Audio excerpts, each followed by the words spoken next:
quer dizer isso? A hora do seu juízo chegou. Vivemos em um período de tumulto neste planeta. Guerras, rumores de guerras, desastres naturais, protestos, ódio. Seria esta uma mensagem relevante para nós hoje? Como ela se encaixa na situação atual? Vamos falar sobre isso.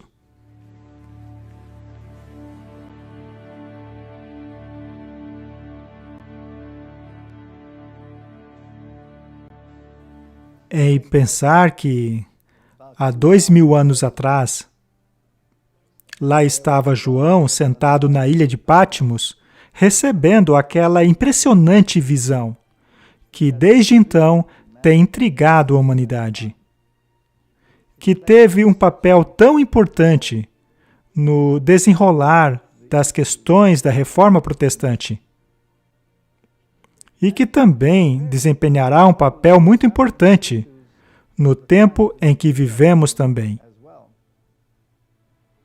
Eu estava pensando, se não deveríamos dar uma olhada em alguns detalhes para ver exatamente o que isto engloba.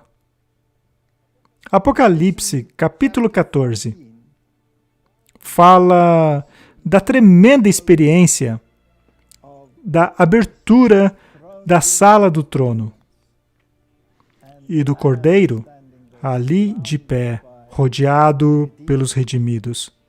E então segue esta mensagem que deve ser entregue à humanidade. As 3 mensagens angélicas de Apocalipse 14, começando pelo verso 6. E vi um outro anjo voar pelo meio do céu, e tinha o Evangelho eterno para o proclamar aos que habitam sobre a terra, e a toda a nação, tribo, língua e povo. Então, o Evangelho eterno será mais uma vez reavivado. Deve ser pregado para todo o mundo. Esta é uma mensagem universal, utilizada aqui. Toda a nação, tribo, língua e povo. O mundo inteiro deve ser iluminado com a glória destas mensagens. E estas mensagens não são insignificantes, pois são proclamadas com grande voz. Esta é uma mensagem muito importante, uma mensagem épica. Temei a Deus e dai-lhe glória, pois é chegada a hora do seu juízo. Antes de Apocalipse 14, temos naturalmente Apocalipse 13, que identifica os poderes envolvidos nesta última batalha. Temos a besta emergindo do mar, e temos a besta que emerge da terra.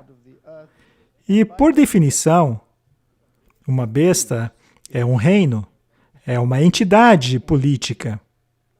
Mas também temos a imagem da mulher em meio a esta besta. E na Bíblia, uma mulher é sempre símbolo da igreja. E ao estudar em Apocalipse capítulo 13, os reformadores concluíram que a besta que emerge do mar não é ninguém menos que o papado. Martinho Lutero, Melanchthon, Wesley. Todos estes reformadores identificaram a besta do mar como sendo o papado. E os atributos apresentados ali estão intimamente conectados com os atributos encontrados em Daniel capítulo 7, nos atributos do chifre pequeno, que é um poder político. Aqueles atributos o definem como sendo um poder blasfemador que perseguiria os santos, todos aqueles fatores que também são encontrados em Apocalipse 13. Portanto, esse poder é um sistema político religioso, a união entre a igreja e o Estado, impondo as doutrinas da igreja. E anteriormente ao capítulo 13, temos o capítulo 12. E no capítulo 12, vemos o grande conflito entre o bem e o mal. Temos o dragão de um lado e do outro lado, temos Cristo e a sua igreja. Ele descreve o conflito através dos séculos. Ele descreve os eventos do futuro. É absolutamente incrível. Uma mulher é mencionada aqui, ou seja, a igreja, que seria ferozmente perseguida por um período de 3 anos e meio, 42 meses, 1260 dias. E os reformadores utilizaram o princípio dia-ano, que é um princípio bíblico, de maneira que, ao calcular-se esse período, temos 1260 anos, pois é a Bíblia que nos diz para considerar um dia como ano. E isto nos leva ao período de perseguição, no qual a Igreja de Cristo seria perseguida, ao longo do período da supremacia papal, no qual esta mulher foi protegida nos lugares mais solitários, em que o Evangelho foi pregado vestindo panos de saco. A palavra de Deus foi pregada com derramamento de sangue. Aquele poder político, religioso, crescia cada vez mais, chegando nas cortes de reis, recebendo a aclamação e honraria dos quais julgava ser digno.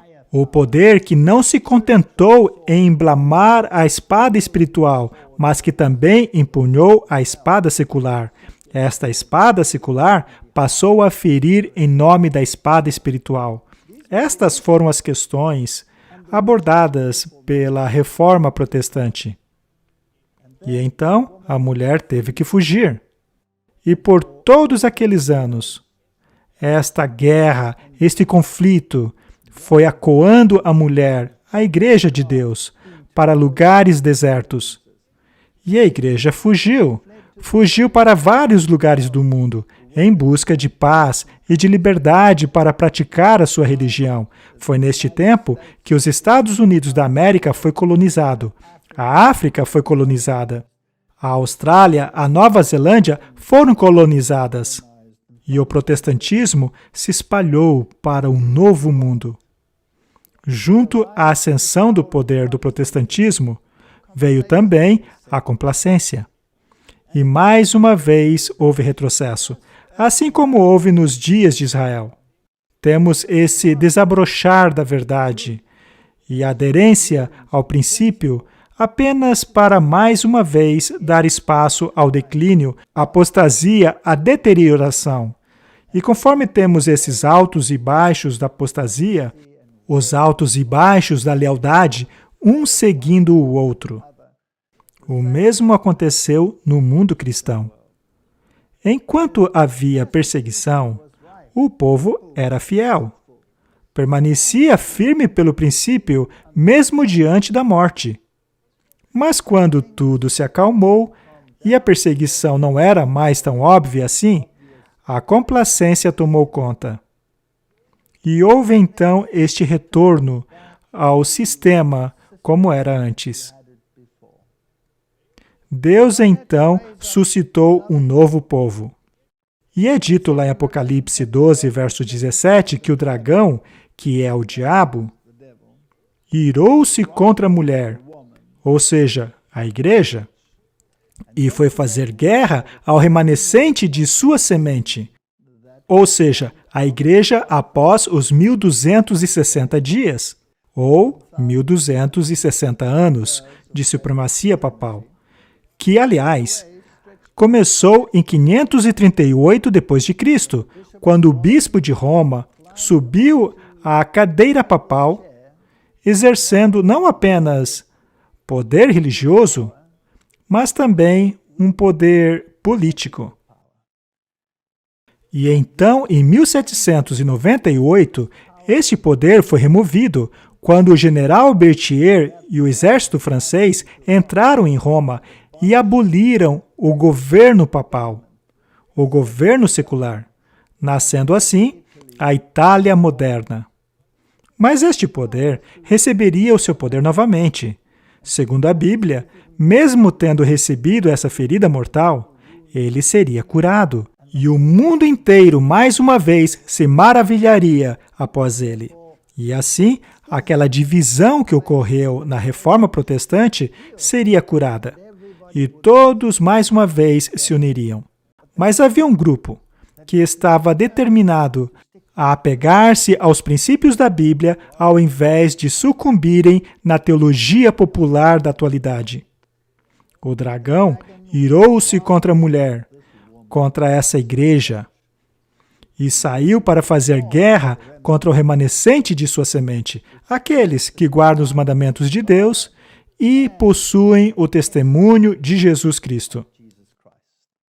O conflito entre os princípios bíblicos e aqueles adeptos à teologia popular se concentrariam em torno da questão dos mandamentos de Deus e do testemunho de Jesus, que é definido pela Bíblia como o espírito de profecia. Este espírito de profecia é aquele mesmo espírito que tem existido em meio às palavras proféticas ao longo da história.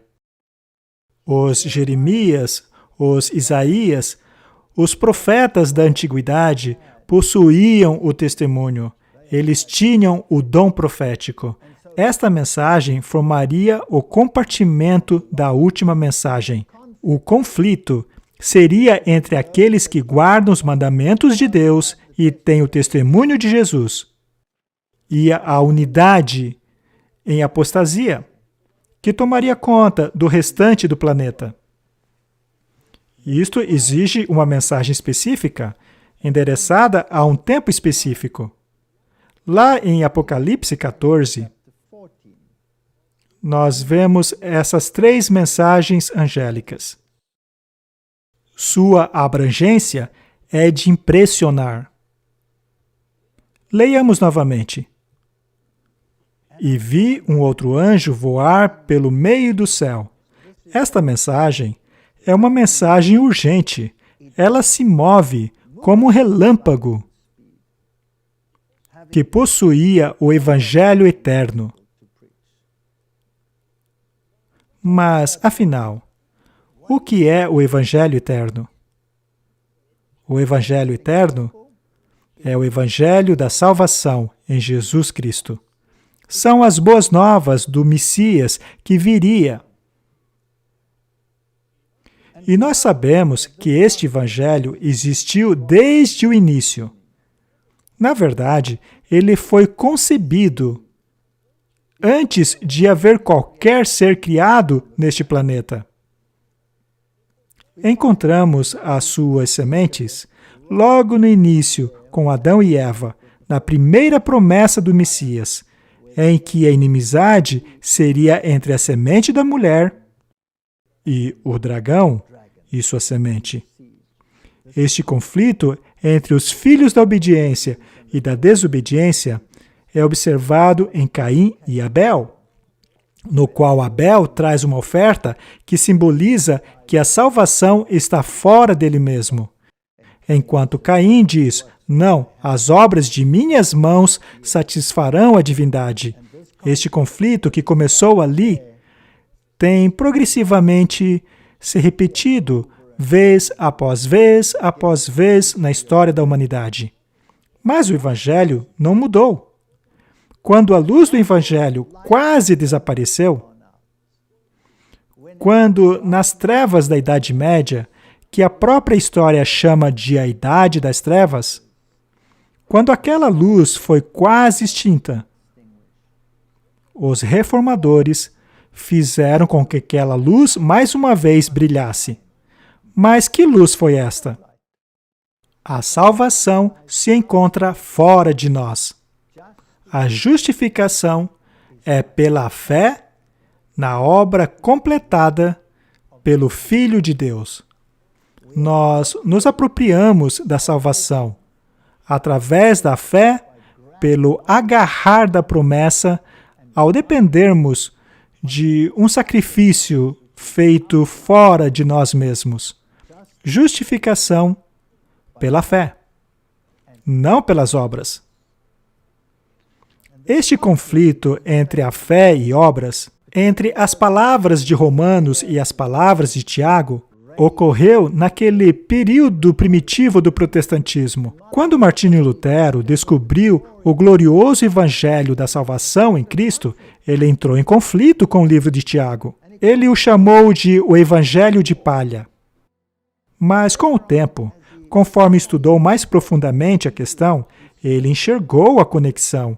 Em certa ocasião, ele ofereceu seu chapéu de doutor a qualquer um que pudesse reconciliar o livro de Romanos com Tiago. Mas depois de um tempo, ele tomou de volta o seu chapéu de doutor porque ele mesmo havia reconciliado os dois. Veja, as obras são consequências da salvação e não o meio para ela.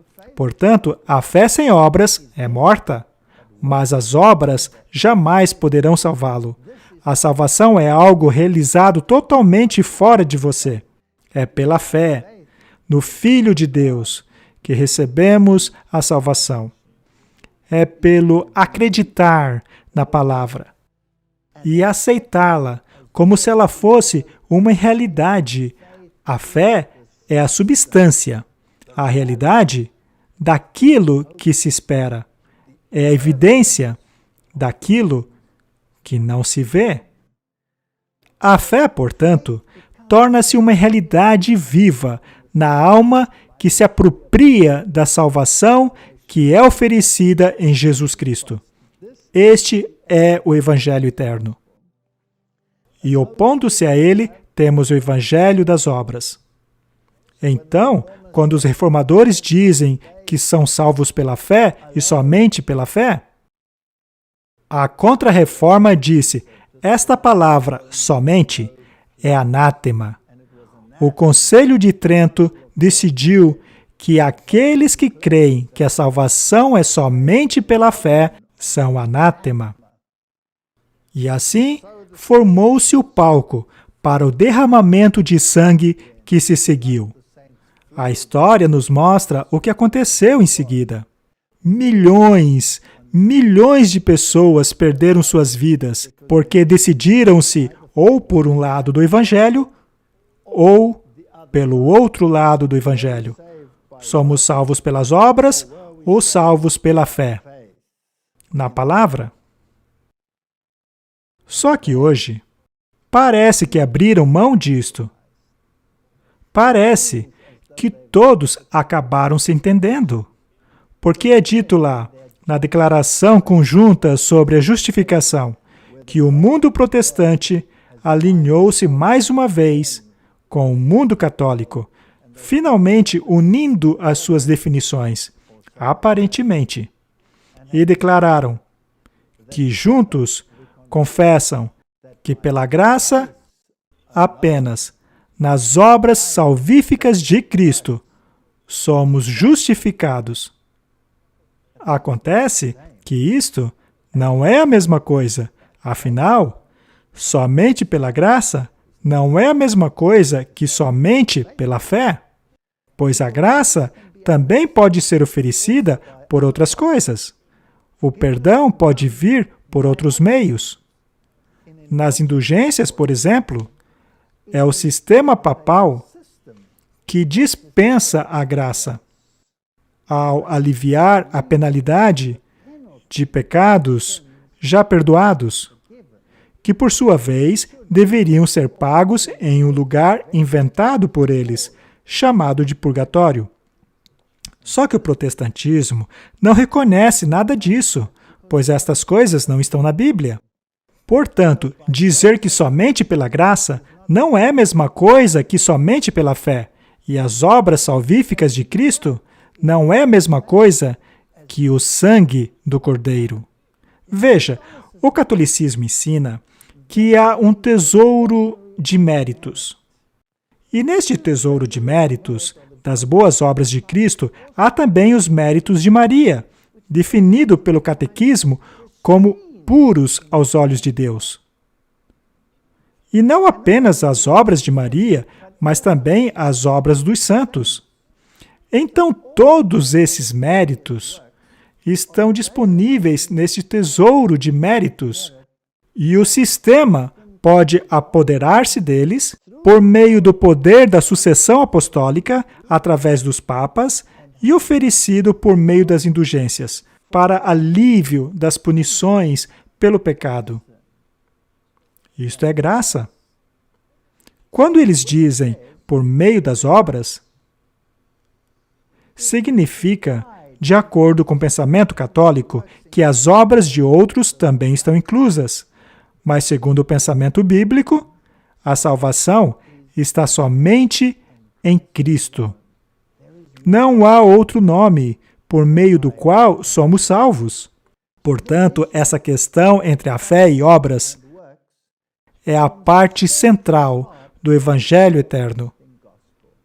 Desde os tempos de Abel, quando ele levou aquele sacrifício, por meio do qual, pela fé, ele sacrificou o Cordeiro inocente, apontando para o Cordeiro de Deus, que levaria os pecados do mundo, e este sacrifício foi aceito por Deus.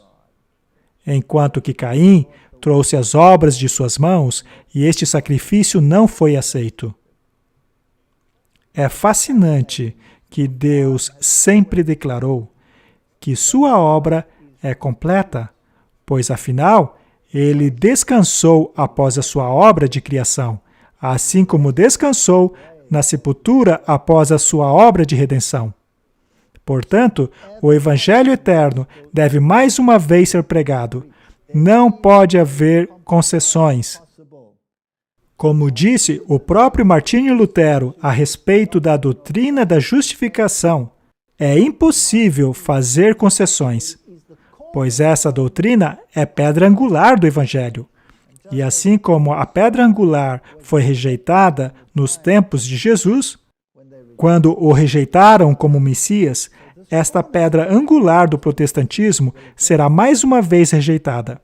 Ela deve ser pregada para cada nação, tribo, língua e povo.